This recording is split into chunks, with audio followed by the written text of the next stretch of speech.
আলাইহিস সালাম তিনি হচ্ছেন আবুল বাশার, মানবমণ্ডলীর আদি পিতা। তিনি পৃথিবীর প্রথম মানুষ এবং প্রথম নবী। গোটা মানবমণ্ডলীর মধ্য থেকে আল্লাহ তাআলা আদম আলাইহিস সালামকে পৃথিবীর প্রথম মানুষ এবং প্রথম নবী হিসেবে বাছাই করেছেন। আর আমরা পৃথিবীতে যারা আছি আমরা সবাই হচ্ছি বানি আদম বা আদম আলাইহিস সালামের বংশধর। আল্লাহ তাআলা আদম আলাইহিস সালামকে সৃষ্টি করার অনেক আগে এই পৃথিবীতে প্রথমে জিন তৈরি করেছিলেন।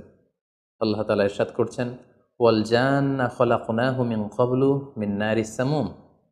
আর আমি মানবজাতি সৃষ্টির অনেক আগে প্রজ্বলিত আগুনের শাখা থেকে জিন জাতিকে তৈরি করেছি। আল্লাহ তাআলা যখন আদম আলাইহিস সালামকে সৃষ্টি করবেন বলে চিন্তা করলেন, আল্লাহ তাআলা সিদ্ধান্তটি ফেরেশতাদের সাথে শেয়ার করলেন। আল্লাহ তাআলা বললেন, ইন্নী জাইলুন ফিল আরদি খলিফা। ওহে ফেরেশতারা, আমি পৃথিবীতে আমার রিপ্রেজেন্টেটিভ